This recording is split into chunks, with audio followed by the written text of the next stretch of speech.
Our topic is being and becoming, and this goes back to a retreat that was held in Olima, the retreat center of San Francisco, where we're losing Peter too shortly when he goes to San Francisco. Every year they have a very nice big program on Memorial Day or Memorial Day weekend. And I was invited to speak one year, and the topic that they gave was Vedanta, its philosophy and mystical tradition.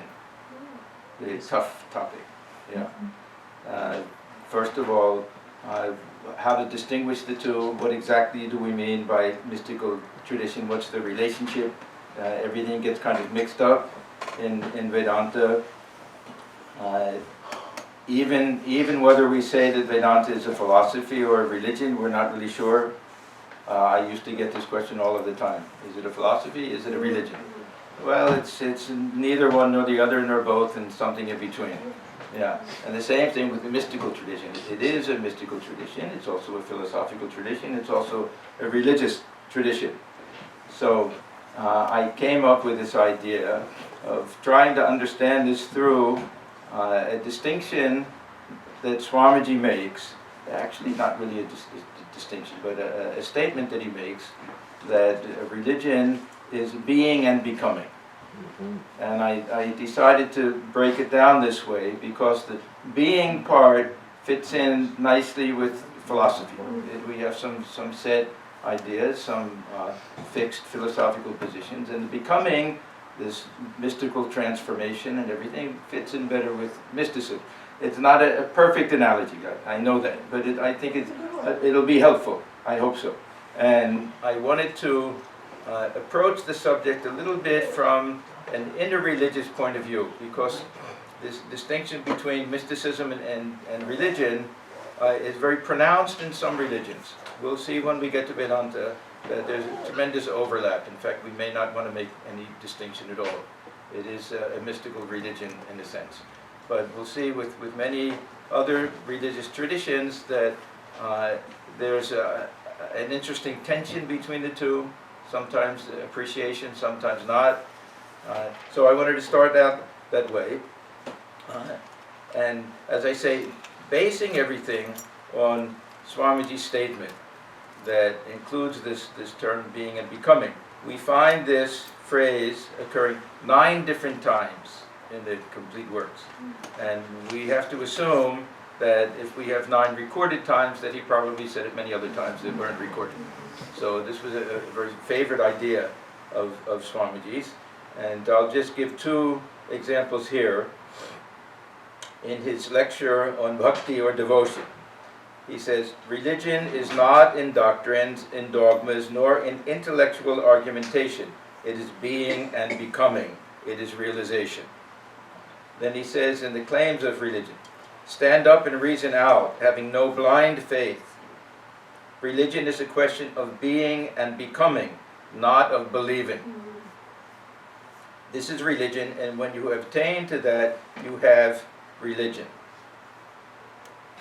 So, if we want to make this dichotomy, which may be a false dichotomy, but at least a starting point, we can say that philosophy deals with what it is considered to be unchanging truths, that there will be some position regarding the nature of reality, that Brahman alone is real, this world is something like that, that will be a fixed position.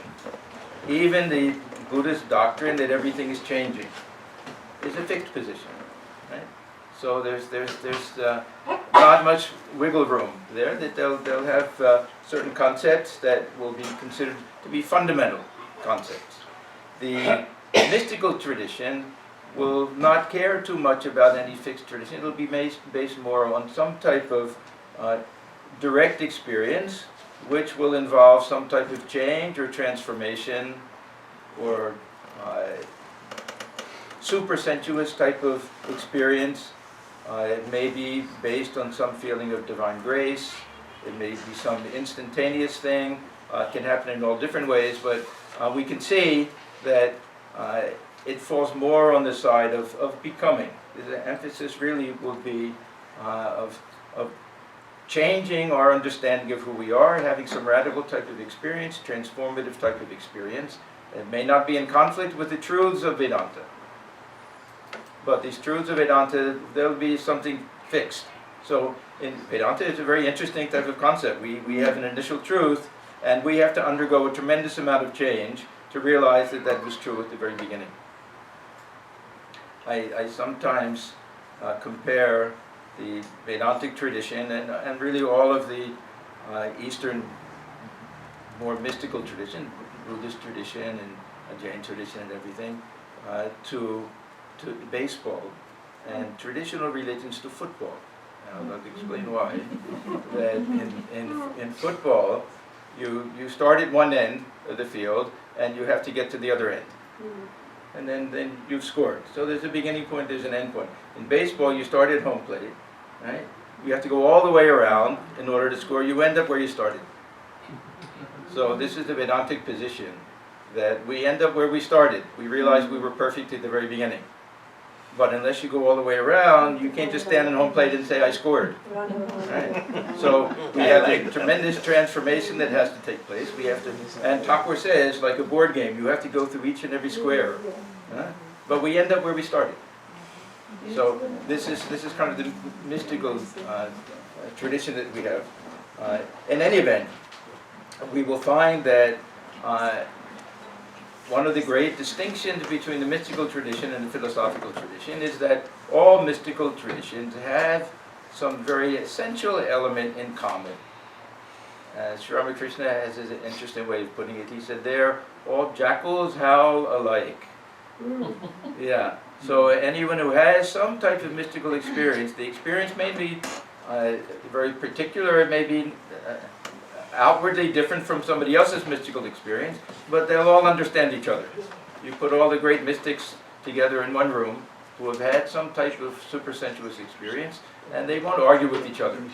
They'll say, yes, you had it in that way, I had it this way, and everything. But you take adherents of different religious traditions, philosophical traditions, they may just argue with each other. So this mystical tradition, we find that one of the features is this universality of it. And every religion, if we look historically, every religion has had a very vigorous period of mystical thought and great mystical figures, saints and sages.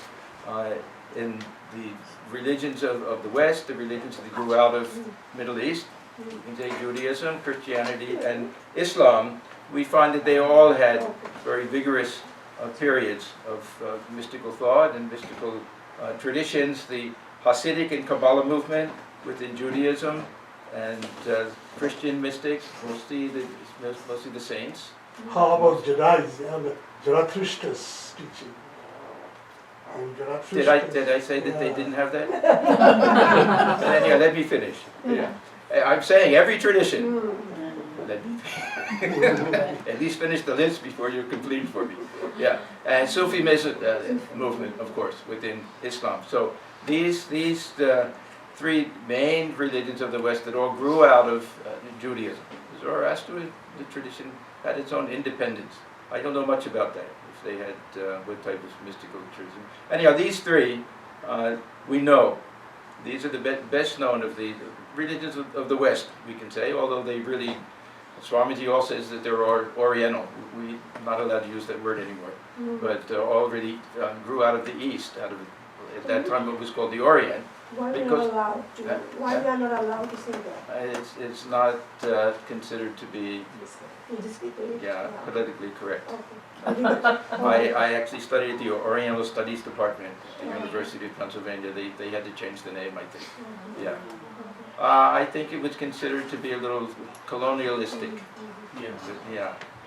Those Western countries that went and colonized the East, and they looked down on them, called the Orientals. Anyhow, so if we look at the relationship between the mystical side of these religions and the conventional side of these religions, we find that there is a big distinction. And it's always been a challenge for the Orthodox people and the conventional people to figure out what to do with these great mystics, these great saints. And we find sometimes they were very much persecuted. Saint John of the Cross was put in a dungeon, and they were about to send him to Mexico. Because Spain had just recently, colonized Mexico. Many of the Sufis were also persecuted, and so at one point we find that they don't know what to do with them, that they persecute them, and then within a few years they become sainted. So John becomes Saint John of the Cross that way. So we find at different periods that there was tremendous strength in the mystical movements. At other times there was this real solid wall between them almost, so that if you followed any of these mystical traditions, you were considered a heretic. Even today in some countries, those Sufi temples and things are being attacked by Orthodox and everything. So, but there were periods when this mystical tradition was the main tradition of each of these religions.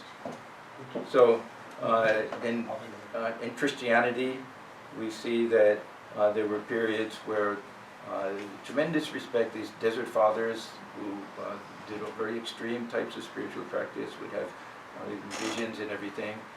The Sufi tradition for several centuries was the main tradition and the leading light when Europe was really in the middle of the Dark Ages. This was really the light. They were the ones doing all philosophy, mathematics, and other things. North Africa and Spain and everything. Very, as I say, a very vigorous and lively tradition at that time. So there was this golden period of Sufism, roughly the same time as the Kabbalah period in Judaism. And at that time, it was almost mainstream. And that meant that, see, many of these doctrines that we don't associate with these religions, such as reincarnation. Almost all of the mystical traditions accepted reincarnation. So there's some beautiful poems of Ram Prasad where he talks about that also, reincarnation. The early Christian church, there was one point where they had to make a decision what would be the doctrine of the church. I think 3rd or 4th century AD, something, the synod or something. And at that time they decided that reincarnation wasn't one of the doctrines of the church. But before that it was a belief that way. The Hasidic movement, a strong belief in reincarnation, this transmigration of souls, all of that. I was just telling someone today, I'm reading a book now, it's called The Light and Fire of the Baal Shem Tov. A fantastic book. All the tales and stories. He was a great mystical figure in 18th century, was Poland, Ukraine, that area. The borders changed and everything, but reading him, you feel like you're reading Ramakrishna, his experiences and his statements and everything. Yeah, so we see at times that very strong mystical tradition, and at other times it was a splinter group. And it was either accepted or not accepted or persecuted. I remember attending an interreligious function once in Los Angeles, and there was a representative of Islam, and I asked him about that, the Sufi tradition. Of course, he's a representative for an interfaith conference, so naturally he'll be more on the liberal side. But he said that there's a little bit of Sufi in every Muslim. That means that whether they'll say it or not, and whether it's really part of their life, they have some special respect for this tradition, because these were people who had some direct realization, and we'll see that mysticism means that. It means some type of direct experience of the divine, whether we take it as from within or from without, however we understand it. Now, what about Vedanta? First of all, it's a little unfair to compare Vedanta to these other religions. It might be more fair to say Hinduism, but we're talking about Vedanta here. Vedanta is a little bit different, of course, because we don't put much emphasis on the ritualistic side of religion. If there's a difference, which is another subject, what's the difference between Hinduism and Vedanta? The main difference is that We have our ritual, but it's not essential. And the Vedanta really talks about these philosophical principles, spiritual principles, that we feel are universal and that work equally well in any religious system, any faith tradition. So Vedanta is a little bit different that way, that it's concerned with a very almost scientific, almost laboratory style religion. Swamiji likes this type of analogy, that just as we experiment in a laboratory and want to have direct results to see the proof of something, we do the same thing in Vedanta. Now, what's a little bit different is we don't have any period in the whole Indian tradition where there was any antagonism between the conventional side or philosophical side and the mystical side. That there was always tremendous respect for these yogis and these sadhus and others who would have these types of experiences, and it was always felt that this was the ultimate goal. Not that everybody practiced it. Even today, many of us who come to Vedanta in the West without much understanding of the Vedanta tradition in India or Hinduism in India don't realize how traditional and orthodox Hinduism can be in India, where it's mostly ritual and going to temples. Yeah. And even our Vedanta, if we think Vedanta means non-dualistic Vedanta, a very small percentage of people in India or anywhere in the world are not dualistic in their thinking and in their spiritual practice. This is human nature. But the old tradition and the philosophical tradition, the highly non-dualistic tradition, highly based on realization, of course, and so no antagonism between the mystical side and the philosophical side, because the culmination of the philosophy is experience. Even when we get to the philosophers, we'll get to them. Even these great philosophers that rely so much on reasoning will ultimately say that anubhuti, that this is the only ultimate proof of the teaching of Vedanta, direct experience. So this great reverence for the mystical side is something that is a very distinctive feature of Vedanta. I would say the Buddhist tradition, Jain tradition, other traditions also, that grew out of Hinduism. Even if we look at the conception of God that is followed by the Shaivas, for example, and just try to imagine the conception of God as someone who is practically a madman, going half naked, smearing his body with ashes, spending all of his time in the cremation ground, either lost in mystical union with God or singing in ecstasy and dancing in ecstasy, taking the name of Rama. So if this is one conception of God, we can see the great reverence and respect for this concept of divine madness, which is also one of the mystical types of experiences, the type of divine madness that we have. So we see that the philosophy and the mystical side coexisted very happily and very easily within this Vedantic tradition, sometimes side by side, sometimes hand in hand, sometimes indistinguishable. Each one needs the other. The mystics also come out of one particular tradition, generally. Sometimes they don't emphasize it, especially those in the highly devotional traditions. They'll emphasize more singing and dancing and tremendous love of God, but they all come out of some type of tradition.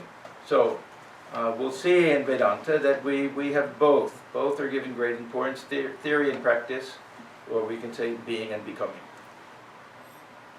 Now, I want to go into a little bit of the philosophical tradition within Vedanta, because there are many of them, and it's very complicated.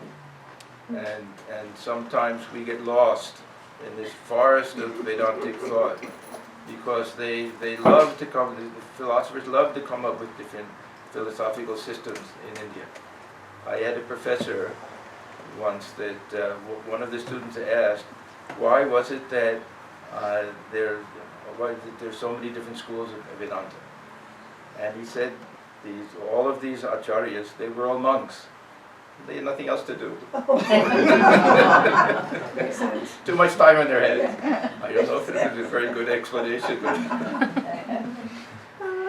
but we'll find out the acharyas were all the sannyasins. Interesting that the avatars were all married. And the acharyas were all sannyasins. Don't ask me why.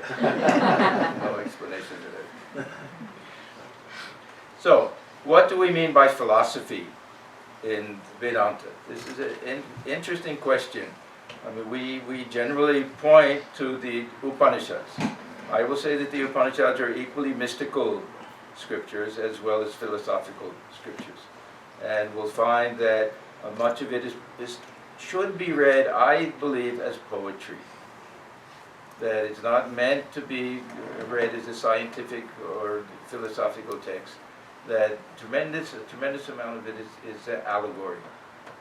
I always point to this image, the Brahman is sitting and feeling lonely and saying, may I become many, Bahusyama. Yeah, and then from out of that the elements come and everything like that. Where will Brahman be sitting before the universe is created? So we take this as allegory. So a tremendous amount of Upanishads we can take as mystical. In fact, the language of mysticism is poetry.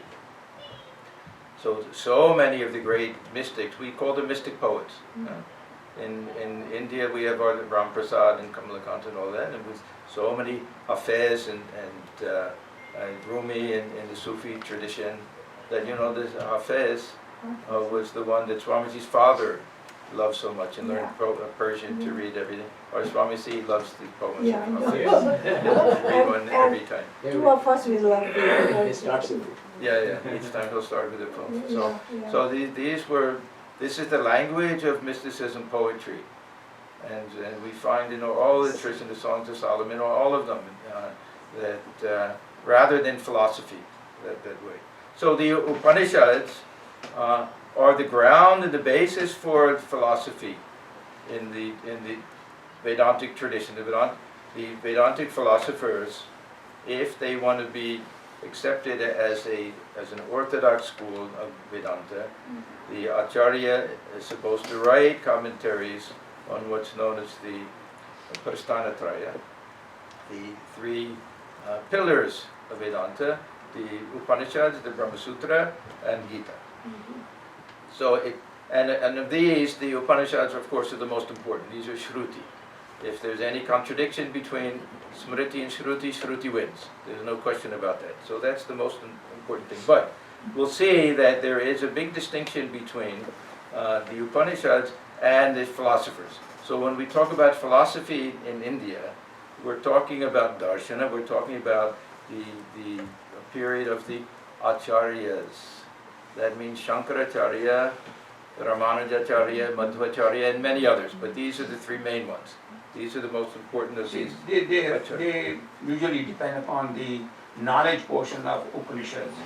There is a Karma Kanda and... There's only a knowledge portion of the Upanishads. There's a knowledge portion of the Vedas. But the Karma Kanda is only the first, is a Samhita portion and Brahmana portion. Okay. So when we talk about the Jnana Kanda, that means the Upanishads, and the Aranyakas to a certain extent, but basically the Upanishads. So it's all based on the Upanishads. The Madhva and others, they may refer to the Brahmanas a little bit, but generally, for Shankaracharya, everything is the Upanishads.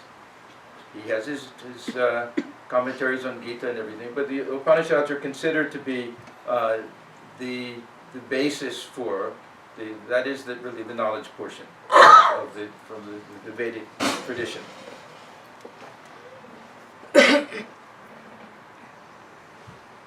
So, the positions that these philosophers take are all based on the Upanishads, but the Upanishads, as I say, are a little bit like poetry, and they're open to different types of interpretation.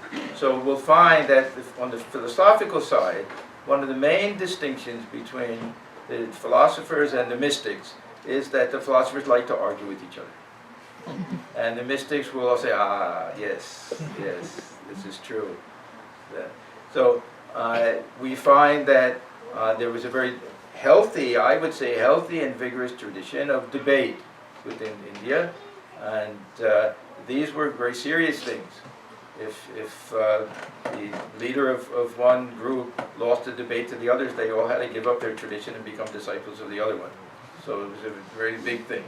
And this is partly how Vedanta got established, and a little bit of how the Sankhya tradition and Buddhist traditions and others lost their power because of the argumentation of some of these great Vedantins. So each one had a very particular type of philosophical position, which they established by refutation of the others. But from our point of view, we can see that something is to be gained from each and every one of them, because we are not really philosophers. In Vedanta, we're not philosophers from that point of view.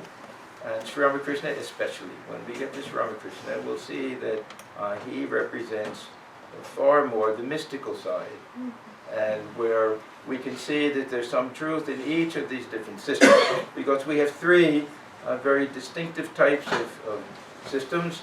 We have Shankaracharyas, of course, Advaita Vedanta. He was the one who established Advaita Vedanta as the most important philosophical school within India from a scholarly point of view.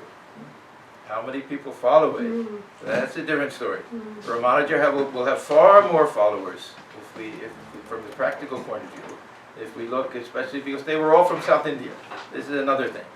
The avatars from North India and the acharyas from South India. If you ask the acharyas, the South Indians, why there were no avatars born in South India, he said they'll say we never needed them. Never. Dharmaglani. The avatar comes when there's some loss of dharma. Yeah. We didn't have it in the south. We didn't need it. At least from the north. In South India, people have nothing much to do. So became acharyas. Yeah, they were the monks. Well, that was right. Anyhow, I'm joking with all of this. No, forget about no distinction between north and south here. We have enough problems with other distinctions. Yeah. So, Shankaracharya, I'll be very, very brief. His philosophy is very simple, that Brahman alone is the ultimate reality. This is the only thing that is unquestionable, that is absolute, that is uncaused, that fulfills the philosophical qualifications of real, because anything that changes is not to be considered real in Vedanta. So, Brahma Satyam, so Brahman is real. Then, Jagad Mithya, that this world is, and whatever we understand about Mithya, this is a very, very big question. Is it unreal? Is it transitory? Is it illusion? Then you'll have all these sub-schools within Vedanta, within Advaita Vedanta. But the most important teaching is that the Jivatman and Paramatman are ultimately one and the same. There's no distinction whatsoever between the two. This turns out to be really the most important point. What is the nature of this external world? We can't say very much. Now, Shankaracharya, who, as far as we know, is the one who picked out these four Mahavakyas. Because we don't have any evidence that when the Upanishads were written that they were in red print and everything else was in black print. And that somehow we know that these are the most important statements. None of them have anything to do with this world being unreal. And actually in the Upanishads we have nothing, there's no statement in the Upanishads that this world is unreal. There's the idea of mithya or anything like that. It's not in the Upanishads. That everything is maya, this is not in the Upanishads. This is Shankaracharya's contribution.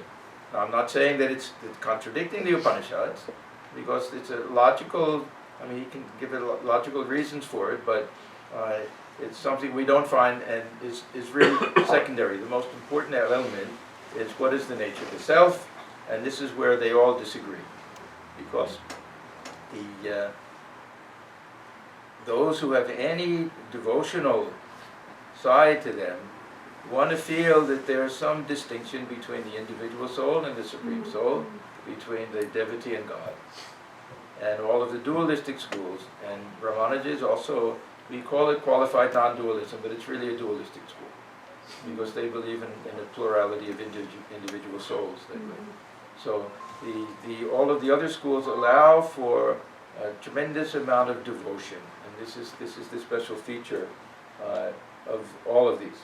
So we see that they all tried to establish the truth of their position through reasoning and argument and through references to the Upanishads.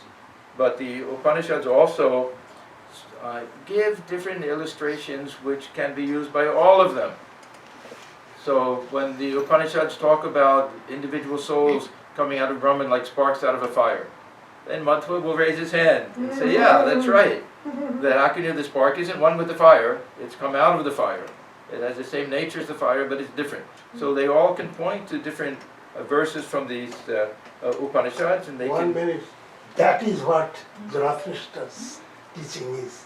Nothing but the fire and the spark. Yeah, yeah. So we see that there are, they all have a good solid ground for their different understandings, and there's also a very good reason why each one doesn't accept the other. That they have their logic that they can rely on. The Advaitic position is very difficult to understand, but very rigorous in its philosophy.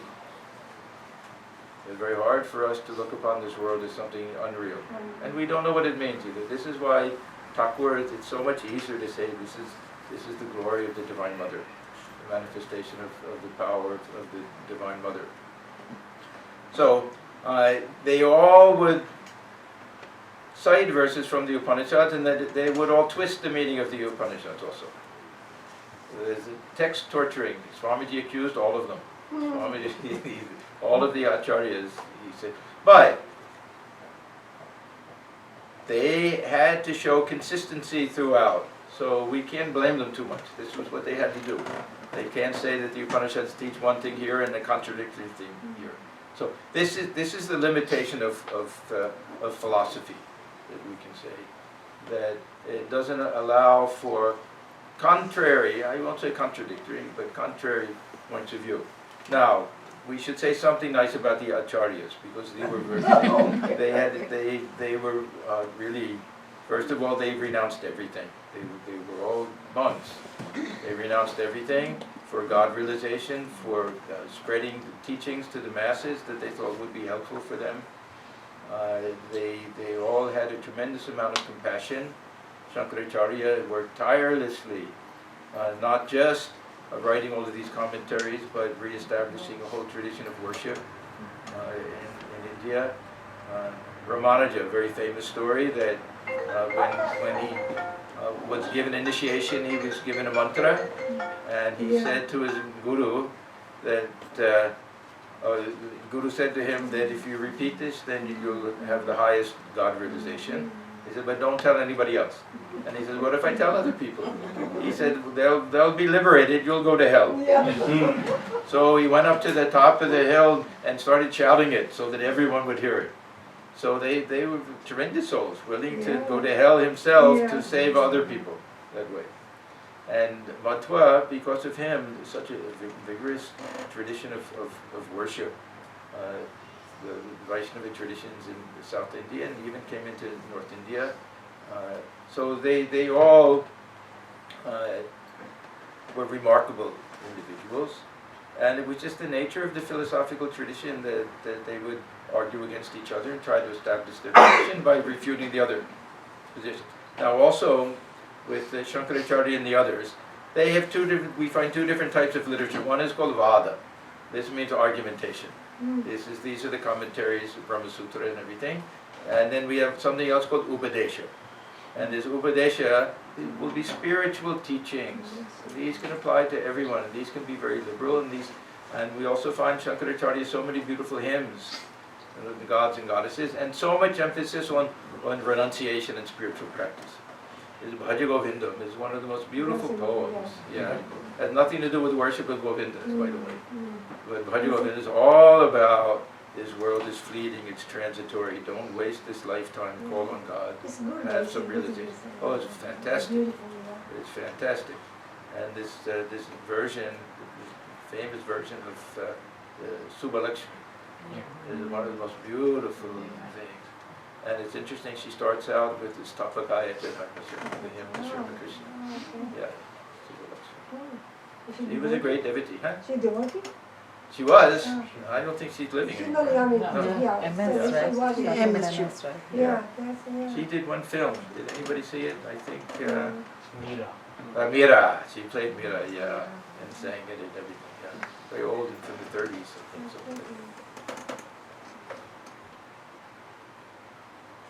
Now, Sri Ramakrishna, interestingly enough, was very fond of Ramanuja's theory. Some people think that Sri Ramakrishna was a qualified non-dualist. I think it's a very silly statement to make. That we can't pigeonhole him into anything. He appreciated all of them. But he used to give this illustration, which explains the teachings of Ramanuja very nicely, comparing it to a bell fruit. That everyone know what a bell fruit is? No. Yeah. Bell fruit. It looks a little bit like butternut squash or something. Yeah, it's a hard shell. It has a hard outside shell, and it has a lot of seeds inside like a pumpkin. Right? And it has the flesh in between, and the flesh is the only edible part. So you have to take off the hard outer shell and you throw that away. You remove all of the seeds, then you have the flesh. And this flesh can be used to make sugar and things out of it. Yeah, yeah. And it tastes very nice. For So- that matter, we could say of banana, for example. But you don't have the seeds inside. The seeds are Yeah, important. seeds. Yeah. We can say a pumpkin. But still, We still could say there is a a pumpkin. distinction between what is eatable and what is not eatable. So We need the seeds. I'll get to it. Because in the Ramanuja system, the hard outer shell will be this jagat, this Yeah. external world. Oh, yeah, The very individual seeds will be jivas. Yeah, Yeah. yes, yes. So all of the individual souls dwell within the bell fruit, dwell within Brahman. Very good. And this external world is attached to it. If we want the essence of it, we only need the flesh. If we get rid of the others, we don't get the full weight of the bell fruit. So it's a very nice way of understanding it. When we say Vishishta Dvaitavada, Vishishta means that there are Visheshas. That means that there are attributes. So Brahman is Saguna for them, and the two main attributes of Brahman are Jagat and Jiva, this external universe, which is the hard outer shell, and all the individual souls. So when Swamiji says, the one God I believe in, the sum total of all souls, the very famous statement that he makes, may I be born again and again, this is similar to this Vishishta Dvaita Vedanta. what is that statement, Swamiji? May I be born again and again. Oh, yes. Yeah, and suffer 1,000, so that I may worship the one God I believe in, the sum total of all human souls. Yes, right. Yeah. And above all, my God.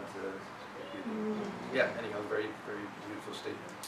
So for the qualified non-dualists, they accept this world to be real, and individual souls to be real and separate. Now, the Madhva, his idea is more that, well, they're also real, the seeds, but they've been scattered. They have a separate existence, so it's more dualistic. As I said before, this idea of the sparks coming out of the fire. Each spark will share the same nature of the fire. It comes from it. It is light and heat and all of that, but it's limited, it's distinct, it's small, and it has some type of separation. So could we say a part of it though? Part to whole, this is qualified non-dualism. Yes, part of it. Yeah. If you want to know the distinctions between the three schools of Vedanta, the best and easiest way is the great statement that Hanuman made to Rama. Yes. Okay? So he says, Deha buddhya tu dasoham, when I'm identified with the body. So we take this body to be real, this mind, everything, this is all real and separate, then there's a dualistic relationship. Tu dasoham, I am your servant. And then jiva buddhya, when I think of myself as the soul, twadang chaka, then I'm a portion of you. So, and then atma buddhya, tvam eva aham, Tvam eva aham, you and I are one and the same, no distinction at all. Then he says, iti me nishtitamati, that this is my final opinion. So we'll get to this later, because Ramakrishna, for him, it's all a question of what is my mental spiritual attitude, what is my sense of identification at the time. We identify with the body, then we're dualists, that's all. We're not saying it's a final ultimate position. Actually, Thakur's position is that no philosophical position is an ultimate truth. Each one is a stepping stone to direct experience. And we have to transcend all of them.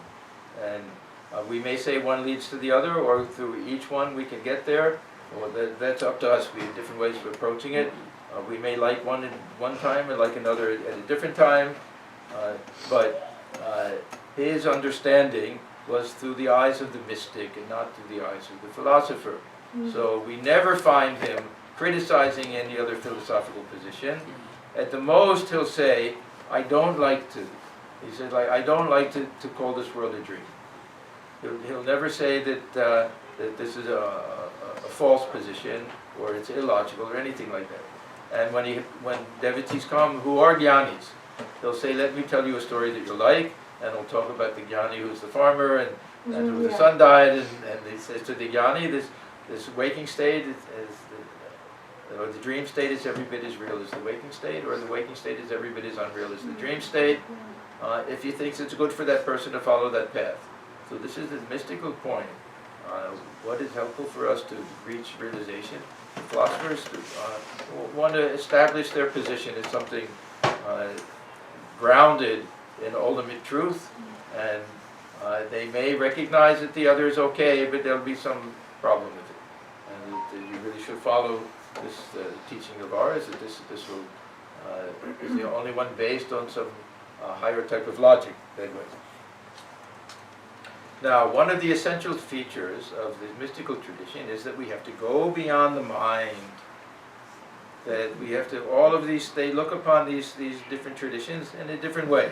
The philosophy, it's just a way of looking at things. They're different, they're models, we can say. Then this is the distinction between looking at a map and actually visiting the country, or reading the menu and eating the meal. We can say the mystic wants to eat the meal. That's why Thakur says that you've come to the mango grove. You're spending all of your time calculating how many twigs and branches and mangoes and things are there. You forgot to eat the mangoes. The very purpose of it is the thing that you've completely forgotten. So we'll find that the Upanishads understand this also. That we have the very famous statement from the Taittiriya Upanishad, Yato vacho nivartante aprapya manasasaha, that this is almost a definition of Brahman. Brahman is that reality, returning from which the mind and speech remain baffled. The mind and speech can't get there. They'll try to go there, and they'll find that no, we're not allowed in. That's why Thakur says sometimes the jnani can go as far as the outer gate. Yeah. But the inner apartment, the devotion will go there. So we'll find also, I hadn't thought about this exactly, but probably the mystical distinction falls more within the devotional schools. Not entirely, of course. And the jnanis will be, of course, more the philosophical side. That we can say definitely. So Sri Ramakrishna emphasized this point, of course, that Brahman is far beyond any philosophical statement that we can make about it. In fact, he says we can't say anything about it. The tongue cannot utter anything truth about it. That's why everything else is uchishta. Everything else is defiled by the tongue. Only Brahman, we've never been able to explain it. Swamiji, of course, many times says it beyond time, space, and causation. And these are the limits of the mind. So the mind can only go so far, and reasoning can go so far. Why do we do it then? It eliminates a lot of fuzzy thinking.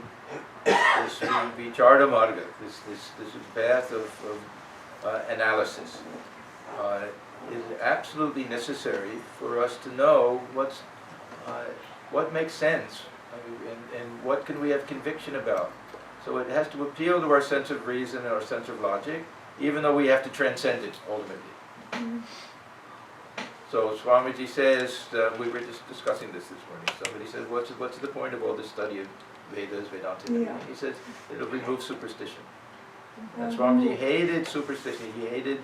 He loved the mystical tradition, but anything mystifying, anything mystery mongering, he hated that type of stuff. He said to somebody once, don't even touch it with your little toe. Yeah. Anything like that.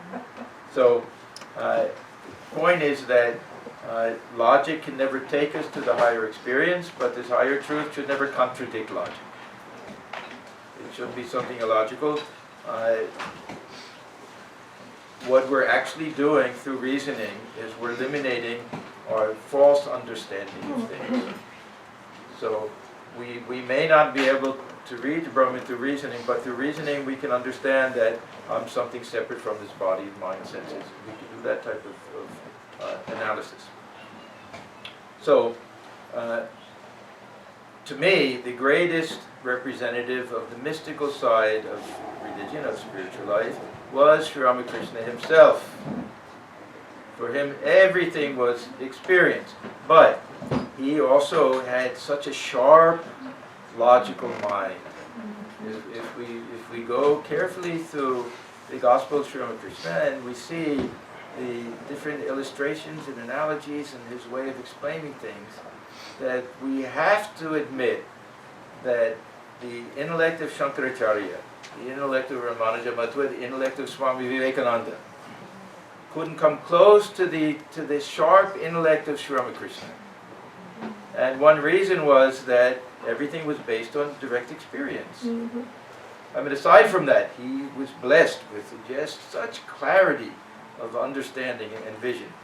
But if somebody has actually visited a place and you ask them what is it like, from their own memory they can tell you.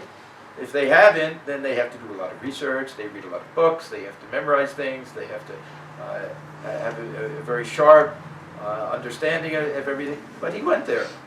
So it was very simple. He didn't have to worry, nothing could possibly contradict itself with what he said, because it was his own experience.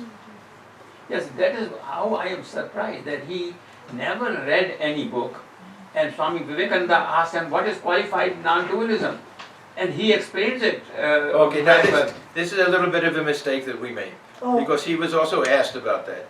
They said, how is it that you know all of these things? You never read anything. He said, but how much I heard. Yes, from those. In his childhood. In his childhood. Wait. What did he say? How much I have heard. Yeah. That meant from his very childhood, Right. whenever there was any spiritual conversation going on, he used to hang out with the sadhus. Yes. That somehow this Kamarpukur was on the path for many of them going to Puri. And many of them would stop. The Laha family had a little place there. They would stay there and he would go and listen for hours to these philosophical disputations and everything. And when even in Dakshineshwar, whenever he heard some great pundit was there, he would go. So how many times he heard all of these things discussed and everything. So we know he knew this the Ashtavakra Samhita, very high, difficult Vedantic text. He knew it very well. And many of the statements that Thakur made, somebody should really write a whole book on this. I know some people have done some work on it. How many references there are to philosophical texts. Say this example that one lives in the world like a dried leaf. Yeah. He says, eto pata. That after God realization, he gives this illustration that when they would feed a lot of people in India, they would do it outside, and they would use a banana leaf, and they would put the rice and dal and everything, and it would be a little bit wet, it would stick to the ground and everything, and it would stay there for a while. Then afterwards it would dry up, and it would become very light and dry and soft and everything. The wind would come and it would get blown all over the place. So he would say the God-realized soul lives in the world that way, without making any plans. Wherever the winds of chance, or past karma or whatever, blow it, that's where it goes, like that. So exactly the Shushka Parnavat. We have this exact verse from the Ashtavakra Upanishad, that God realized soul lives in the world like a dried leaf. So, and so many other examples like that. He knew Gita very well. He would quote sometimes from it. He knew some other scriptures. Yeah, without ever studying it. But he had such a tremendous memory. Whatever he heard once, he remembered. Yeah, and he wasn't the fool that we think that he was. First of all, he was a priest, right? That meant that he had memorized so many Sanskrit verses that are done in puja. And his Sanskrit was so good that when these pundits would come and have conversations in Sanskrit, he could understand everything. He said, I can follow it, but I can't speak Sanskrit. And Hindi. Yeah.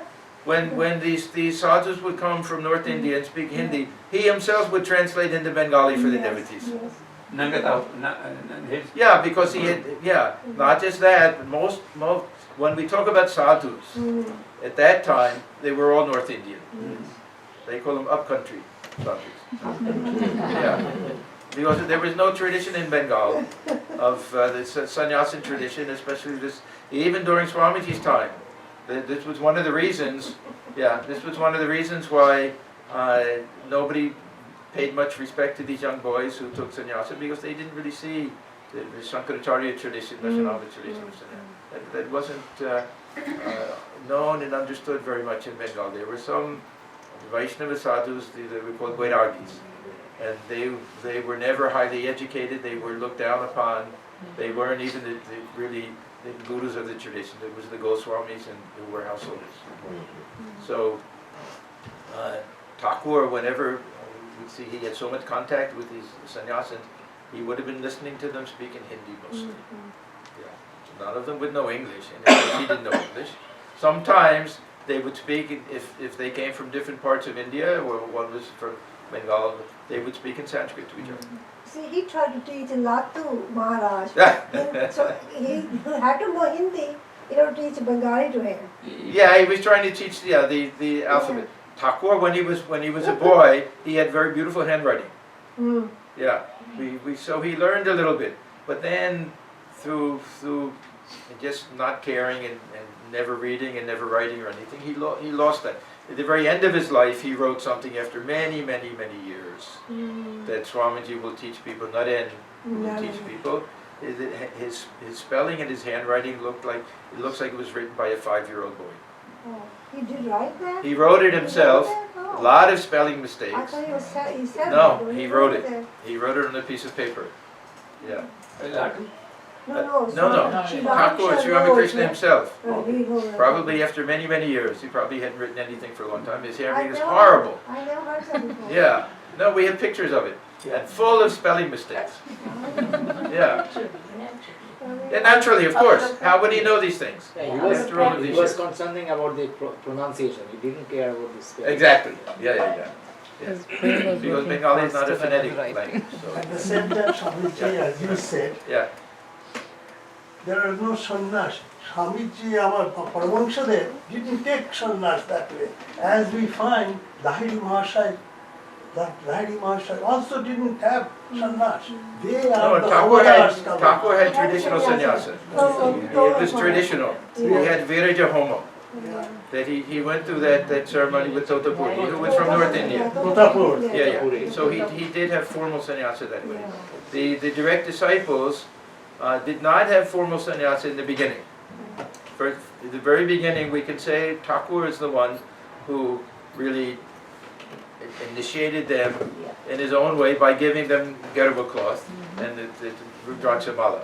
That was when Swami Atmajnanananda, who was then just Elder Gopal, he wanted to distribute these to some sadhus, and Thakur said, you won't find any better sadhus than these young boys. So that we can say, we can trace the monastic order back to that. Secondly, we trace it back to Antipur, Christmas Eve, when they all decided to become monks, and in front of the fire, they say, with fire as my witness, Sakshi. Fire can be the witness that way. Just on their own, they took some type of informal vows of sannyasa. Was it not the influence of Vivekananda? Of course, Yes, of course, he was the one. leader, But later, Swami Atmajnanananda, he got all of the real mantras. Somehow he got all of these, and they did take it in a formal way with Viraja Homo. I don't know when and exactly how or if they all did or not, but he's the one who did that. So ultimately they did it in a formal way. Otherwise they wouldn't have been accepted by the formal other orders of monks and things. And of course from that time onward, we all take in a very, very traditional formal way. We take sannyasa the way they do in all the Shankaracharya orders. There's a certain viraja home at each time. So there's special mantras for sannyas, Of course. for devotees and all that? No, these are mantras, not like the mantra that you repeat for meditation.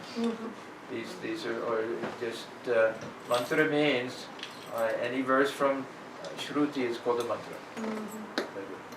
So there's a whole ceremony that's performed for brahmacharya and also for sannyasa, and then there are certain sannyas mantras that we receive also that we keep. But we keep our original mantra. That's the But when people are initiated, like ordinary people like us, you're not ordinary We are people. You're wonderful people. we are also given mantra. You are the No. grihasthi. Wait a second. That mantra that you receive is the same mantra that we receive. I see. And that remains our main mantra in our spiritual practice. This is a separate ceremony that's performed. Yeah, and there are some mantras that we repeat also in addition that we get at the time of sannyasa, but we never give up. We never give up that mantra diksha that we take. The same one that you take. Your mantra, and it will all be the same.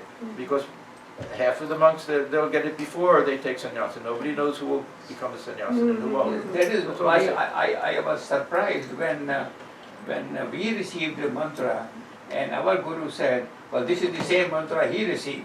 Yeah. Yeah, so that means he, and I said, well, how could he give us the same mantra which, Because they also get it. They are not born sannyasis, yeah. so they also become devotees and then sannyas. Now there are two traditions. One tradition is that the Guru won't give the same mantra to anybody else that he has. Because you're not allowed to repeat it out loud to anybody. Right? Yeah. So they'll change it slightly. Yeah, they will they change, make it a change. They will They change change it slightly, slightly. yeah. Different traditions.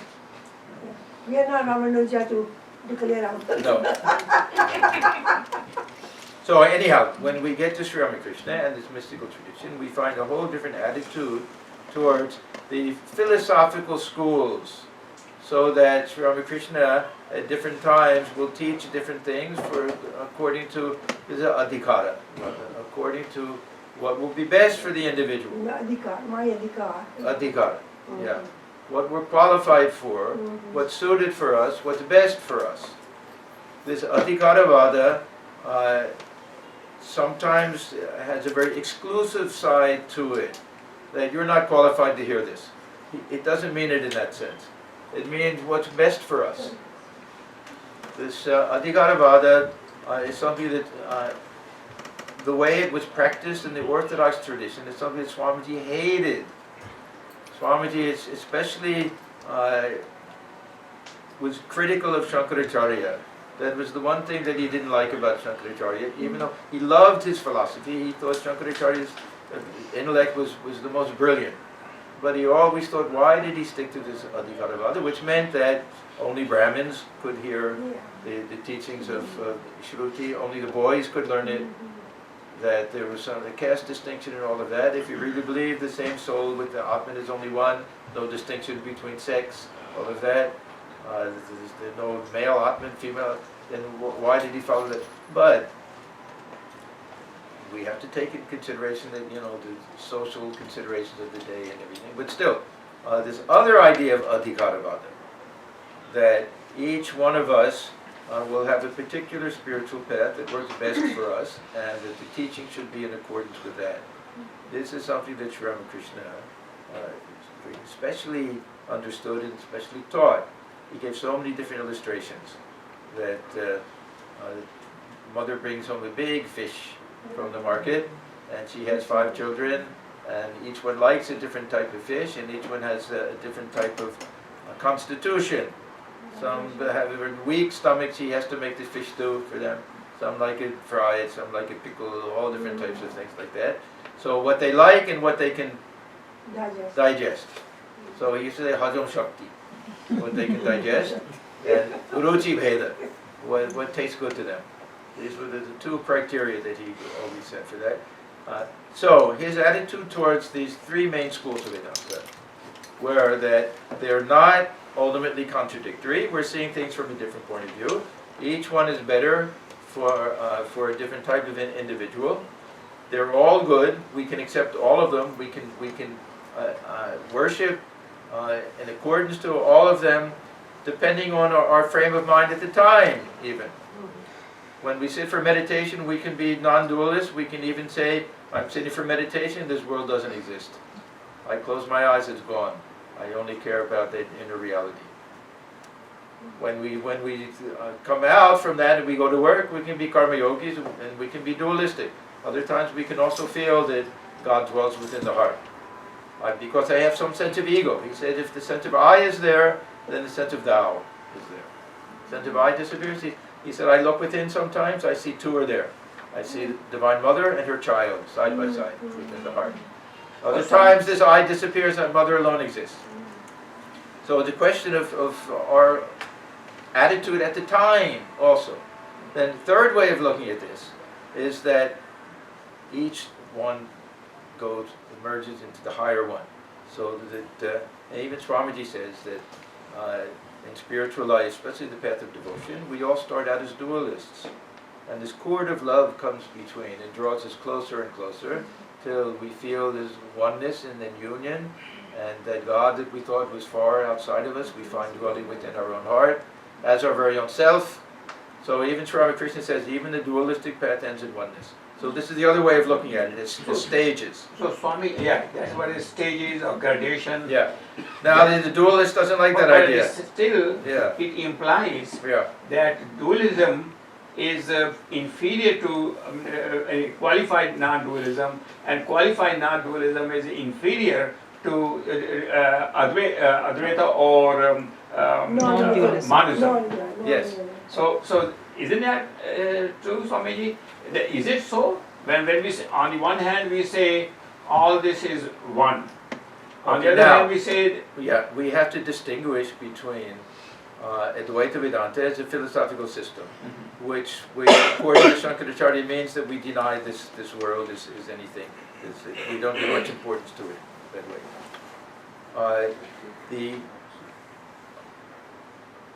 end and goal of all spiritual paths, according to Sri Ramakrishna, is oneness. Now, if we want to say that that means that non-dualism is higher, we can say that, but the dualists can say that the ultimate goal is union with God. Now, what's the distinction between union with God and oneness? still No there is distinction. distinction. It's a philosophical distinction. Yes, right. In that state of union and in that state of oneness, is there any distinction then? No. If we have absolute union, Yes. when we come back down, we'll describe it a little differently. That's all. It may be that state of union, there's a little sense of I consciousness there, something like that. Yeah. So, yeah.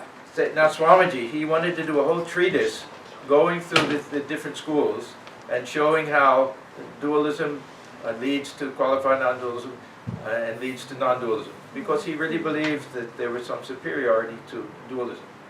Even most of us who are interested in philosophy, in this Ramakrishna movement, who are admirers of Swamiji, will have to ultimately admit that, yeah, that this Advaita Vedanta has something very special about it. Whether we like this idea of this world is unreal. See, Sri Ramakrishna was really ultimately an Advaitin. If anybody will finally come to this ultimate conclusion that this individual self, this individuality is based on some false superimposition, it's based on the stick of ego. You remove that, there's only oneness. That means they're a non-dualist. And it means that they can accept dualism and all these other things as looking at it from a different point of view, that's all. The dualists cannot accept the non-dualist position. The non-dualists can accept all of them as different stages that way. I'll tell you an interesting example of how logic works in two different ways. Sri Ramakrishna gives this illustration that the sky appears blue. Why does it appear blue? because we're at a distance. Or water, it appears to be blue. If we go very close and we take it in our hands, we see it has no color at all.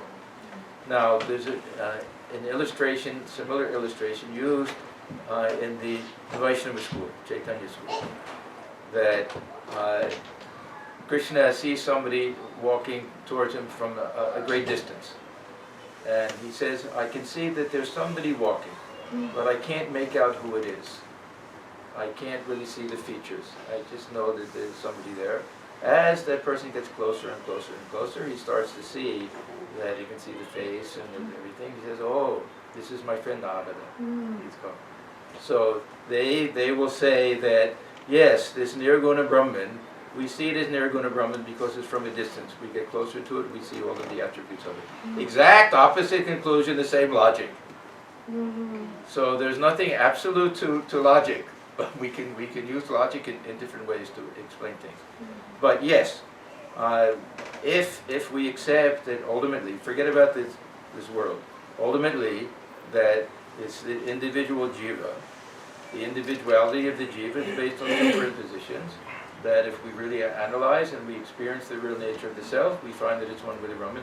That means really that we have to accept the fact that we fall within the school of Advaita Vedanta. But I want to emphasize this. He didn't care about these things.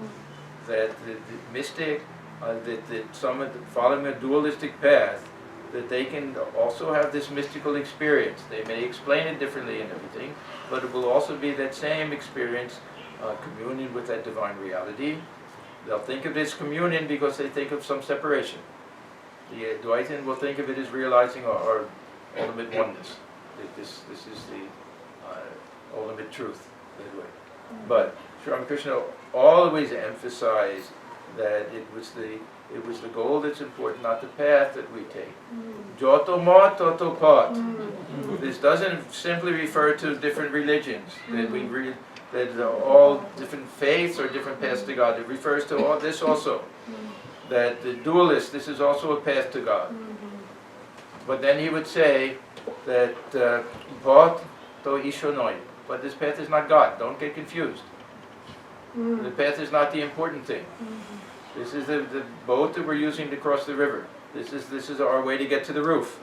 It doesn't matter whether we go through a ladder or a rope or a bamboo pole or anything, or jump over it. We want to get up there.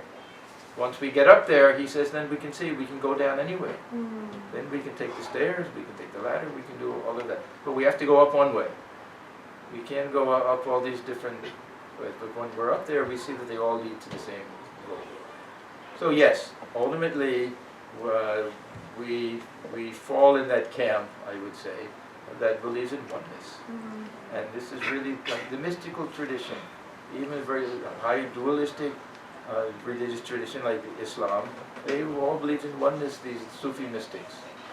And there's the same soul everywhere, and the ultimate reality is one.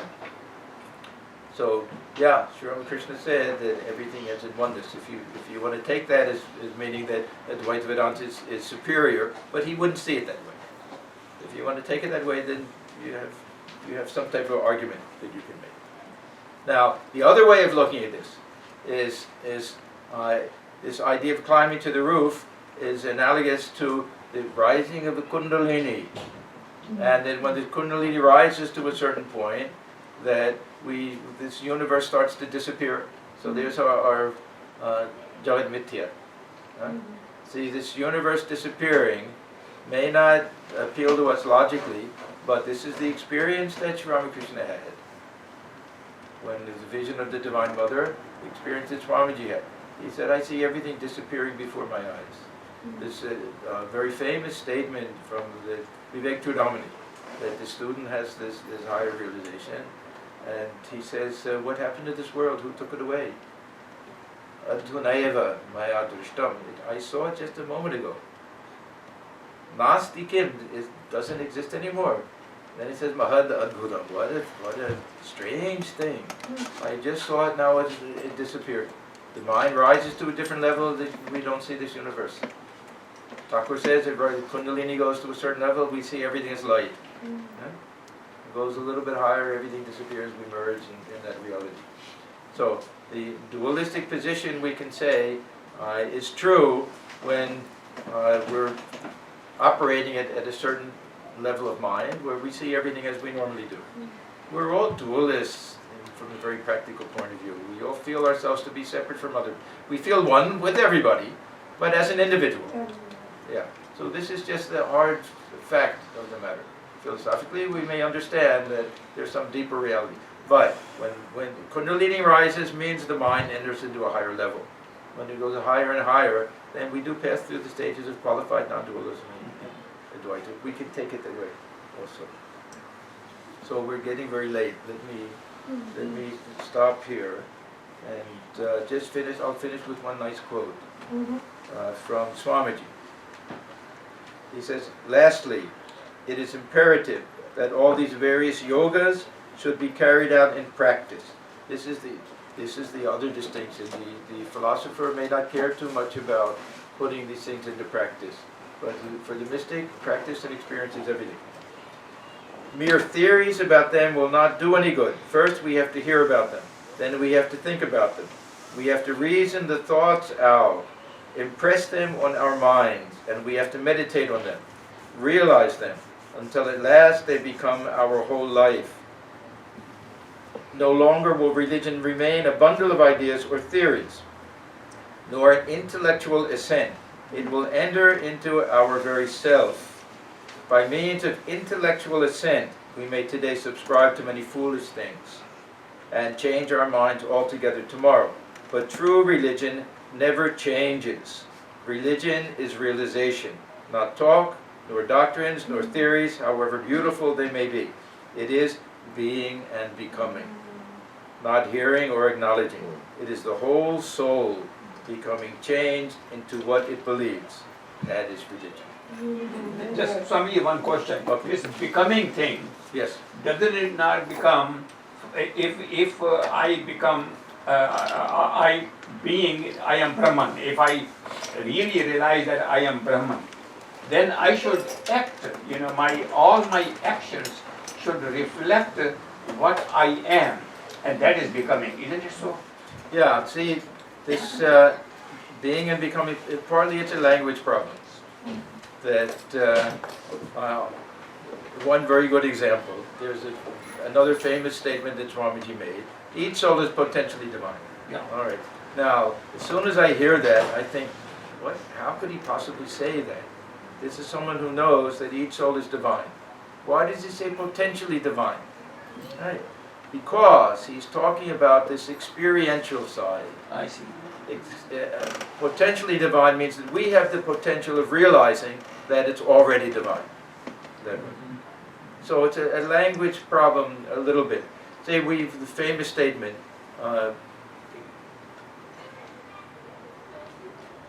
Brahmavid Brahma eva bhavati. The knower of Brahman becomes Brahman. All right. First of all, we can't know Brahman. Brahman is the knower. All right. So a language problem. So it means that if we realize Brahman, we become Brahman. We can't become Brahman, we're already Brahman. So we have a statement that we can say is false, maybe 3-4 different ways it's false. But we know it's a brilliant statement, we understand what it means. It's from the experiential point of view. That we may be Brahman now, but we don't know it. And if we know it, it's just intellectual. When we finally have that full experience, we know who we are. Then we realize we've always been that.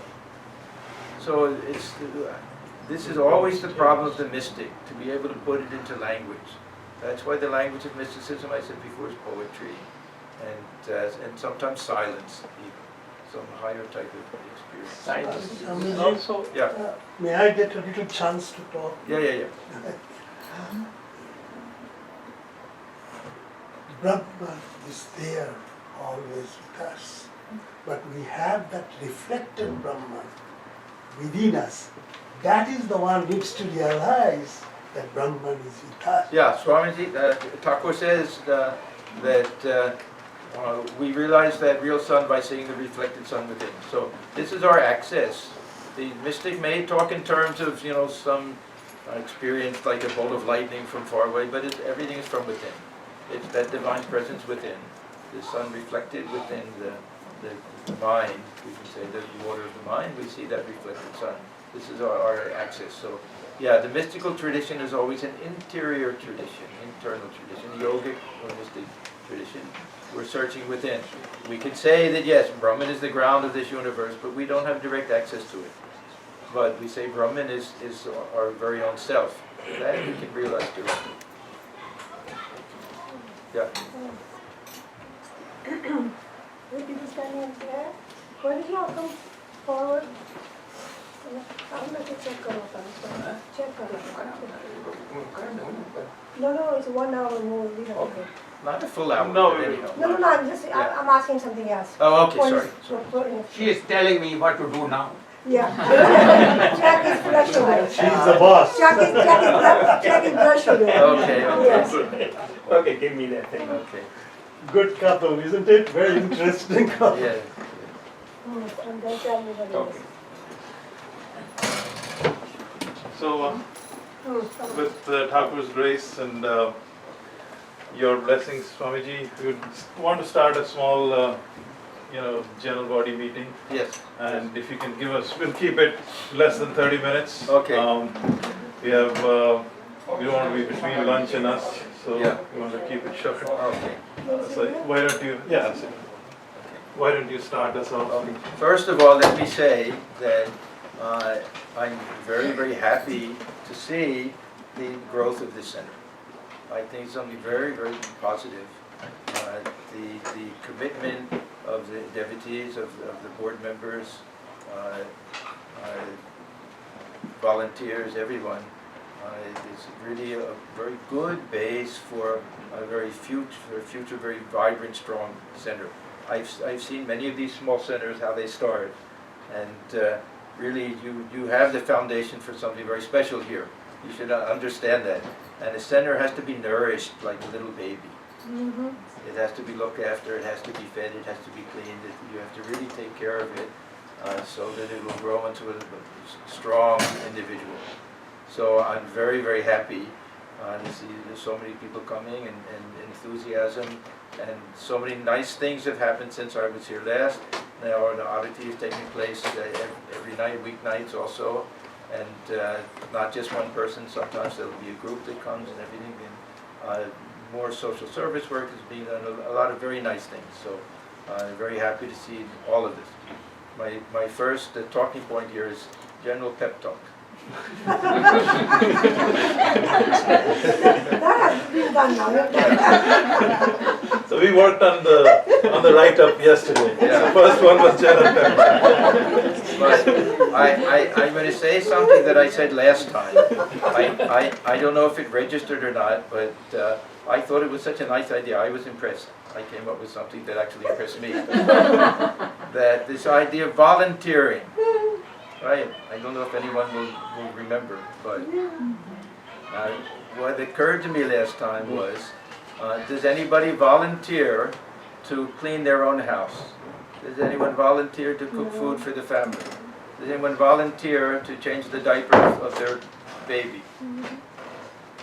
What's the difference? We say we volunteer to do work at the center. That means we think of it as something different from our very own place. If this is your center, then you won't even think that should I volunteer to do something there? No, who else will clean it? Who else should take care of the family and cook and clean and do all of this? It's my family.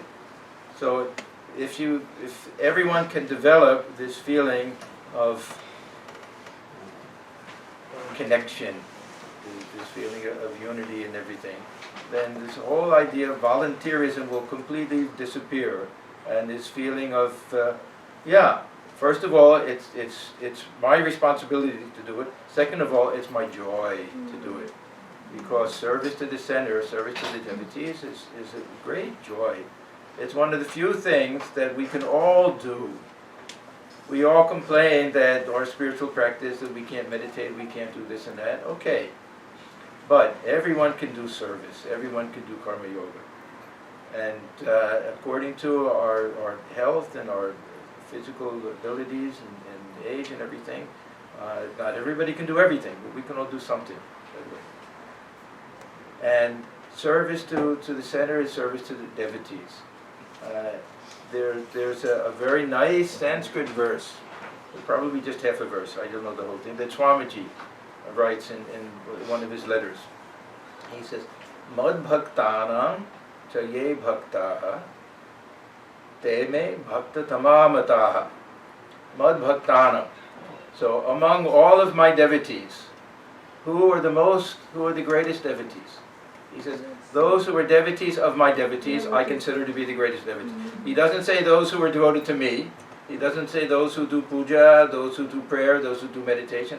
Those who serve my devotees. So those who serve the center. Serving the center and serving the devotees are one and the same thing. This is the greatest service that we can do, the greatest worship that we can do. Swamiji always said, where do we go to worship God? God is there, facing us, standing before us, within each and every human being. Worshipping, serving the center is that type of worship. It's service to this generation and to all the future generations. Another thing that I have mentioned before that I like very much, that I think it was Swami Atmajnanananda Maharaj, but I'm not sure who actually said it. He was talking to devotees of a new center like this. And he said, when you think about this center, don't think that you're building up the center for yourself. Don't think that you're building up the center for your children. Think that you're building up the center for your grandchildren. So that means we're building something with some long-term stability, something that will serve generations. Not just this generation, the next one, the one after that. And that means for many generations. So this is something very important. The center itself should be an object of worship. I don't know how I can stress that. I had this tremendous opportunity when I was sent to Washington, D.C. Swami Swananji told me, he said that you'll find that there's no greater joy than doing pioneer work, starting something from scratch where there hasn't been anything before. And he was right. It's such a privilege and such a joy to do Thakur's work. This is spreading his message. This is why Swamiji came to this country. So don't have any selfish idea that what will I get out of coming to this center, all of that. It should be pure worship. And to serve the center is the highest type of worship. To have that type of ideal. Doesn't mean we don't do our meditation, our spiritual practice, and everything else. We have to do all of that. But it should be considered a great privilege. I personally feel that those who come to the center and clean the toilets, they'll make greater spiritual progress than those who come and sit and meditate. If they do it in the right spirit, not that, oh, no one will do it, I have to do it, but do it as serves. Thakur himself cleaned out the latrine of the sweeper who used to sweep in the Dakshineshwar temple area. We clean the toilets here, we can remember Thakur himself did it, and he used to have very long hair at that time. He used his own hair to wipe it off afterwards to clean. Yeah, so don't think that there's a volunteer list and I have to do this, I have to do that. Think that this is a tremendous opportunity to serve the center, to serve the devotees, to serve Thakur and Holy Mother that way. So it's a great opportunity, very special opportunity, because this is still a new center. And there's so much scope for growth of this center. And families with small children, let them grow up in the center. We have several families in Washington, D.C. that they're constantly there with the kids. The kids grow up there. They grow up in the shrine. They grow up attending Arati. 7, 8 years old, and they're helping to clean on Saturdays, our Karma Yoga day. So I don't want to hear this stuff that, well, we can't come, we have our kids. If you can get them to look forward to coming. Of course, I know everyone will say, well, it's different when there's a Swami at the center. Of course, that's an added challenge for all of the private centers, that you have to rely on yourselves a lot. But if that attachment comes to the center, it's a very wonderful thing. We read in Gita and Vedanta that this I and mine is the great obstacle. ahankara, and mamata. These two things. For the devotee, I and mind are extremely important. We want to say, yes, I'm a devotee. We want to strengthen that type of I, that I am serving this center. Not with pride, but with joy that way. And mama, this is mine. This belongs to me. I accept responsibility for it. This is my center. I don't want other people coming in and doing it. I want to have the privilege of working for the center and helping the center. So it's all a question of attitude. And this is how the center really, when we started in Washington, we had to decide, do we want to call it Vedanta Society or Vedanta Center? I was very strong. I don't like society word. I like Vedanta Center. If society is here, that's okay. But my point was, the center is something that we all cling to, that we all come around, that we hold on to. Thakur said that, if you go around in a circle, you can fall. If you're holding onto a pillar, then you won't fall. You can swing all around and around. Let this center be that pillar that way. But is it the objective of the center to make more and more devotees of the society? Devotees of Sri Ramakrishna and join the society? Is it the objective? When Swamiji came to this country, he wanted these teachings of Vedanta to spread. He didn't necessarily care if everyone became a devotee of Sri Ramakrishna. So we have two things. One, we would like to see these very liberal ideas that accepting the beauty and truth and validity of all the religions, that this idea spreads throughout society, so that, as he said, I don't want to see a Christian convert to a Hindu, Christian, like that. This is one side. So we want to spread these universal ideas. On the other hand, if we really believe that the teachings of Sri Ramakrishna and devotion to him and the Holy Mother, however we accept them, that this brings tremendous joy and strength in life, then of course we want to see as many people come as possible. We want the center to grow. We want to reach the point where the building is too small, where we have to increase our building. Yeah, we want to see it grow. Not that we're fanatics, and not that we're missionaries, and not that we want to proselytize and convert people. We want to give these teachings, and then if we find that people say, yes, what a tremendous tradition this is, how much joy we get from it, then of course we're happy if that happens. Yeah. I am devoted to Ramakrishna's saying, Sri Ma, Vivekananda, and I went to Abhinananda school, primary school, grew up. But I have taken Diksha from another people. Fine, perfect. And We I have feel no quarrel that with it is that. all compatible. Of course, And absolutely. I don't need to go that I am a Ramakrishna's Dikshatiya Exactly. or not. Exactly. So we don't want to be fanatical. We don't want to be exclusive at all. This is one of the defining features of the Vedantic movement. That nobody has to, even those who take initiation, nobody has to say, "Oh, he's an avatar. You don't believe it, then get out." Everyone can look upon Thakur, Holy Mother, Swamiji, in whatever light they want to. There's tremendous amount of individual freedom here. So that way, we want to feel that, well, everyone to feel comfortable here. And we don't want anyone to feel that, no, you're an outsider, that's an insider. We don't want that feeling at all.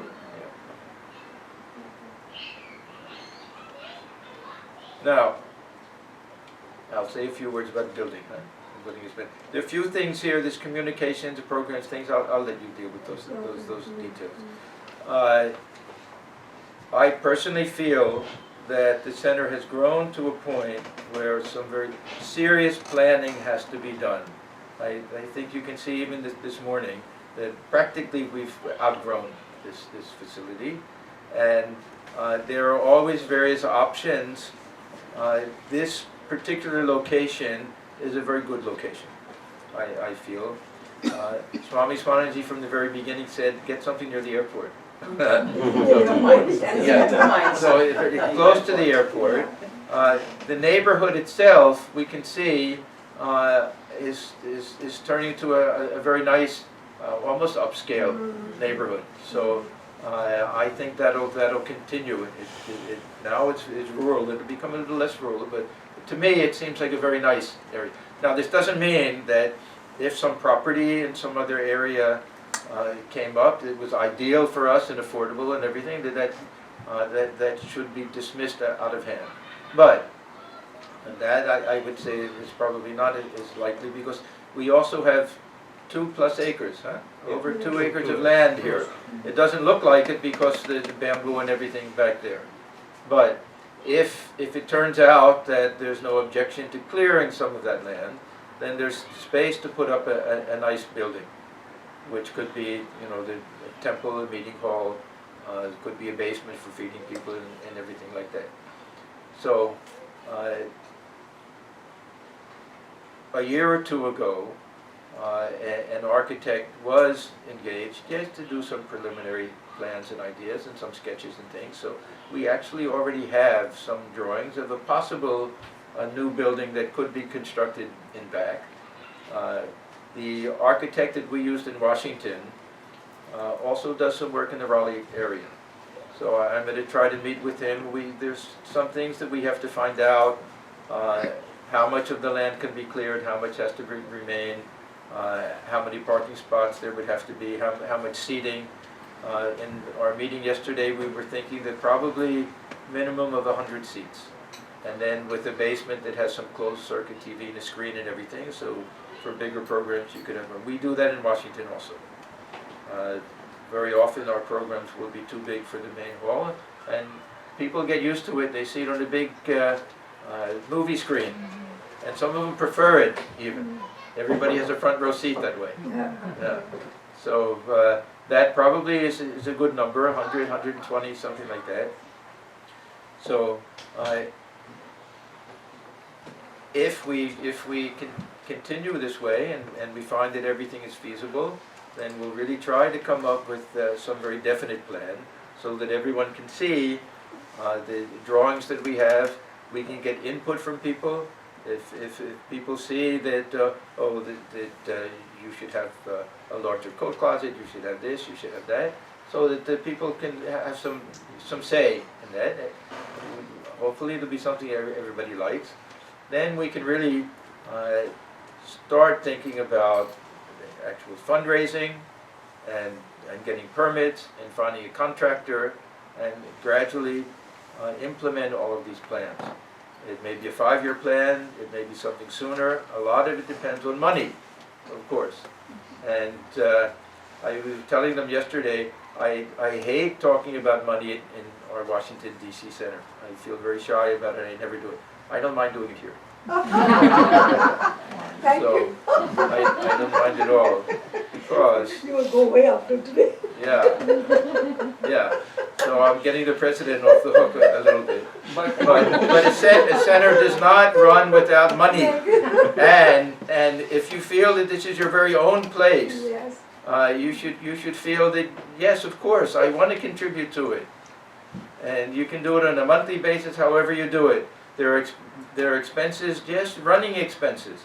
Every time a Swami is invited, that some come from a long distance, then you have to pay for their airfare and give some type of an honorarium. This is our tradition.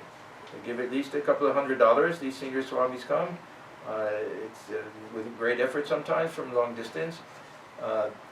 Just to run the place, there's insurance, there's the utilities, there's everything. Everything costs money. If you feel that, yes, this is my place, I want to contribute to it. No one should have to ask anybody. So this isn't just for day-to-day running expenses. When it comes to a future building, then we'll want some people who really are dedicated to this. Then that, of course, will take a good amount of money. We don't even want to talk about how much at this point until we have some better idea. But it can be done. I know this because we ended up building a building in Washington, D.C. that was, with the parking lot and with everything else, over $4 million. Now, it'll be nothing like that here. It'll be much more reasonable. And we had to do a lot of site work and a lot of other things. So just to say that money will come. If there's sincerity and people are devoted and everything, then the money will come. But where will it come from? Swami Swamiji used to say, he used to tell about a preacher who was trying to raise money for a church. And he said, everybody, I have good news and bad news. And they said, well, what's the good news? The good news is we have enough money to build a church. They said, what's the bad news? He said, it's still in your pocket.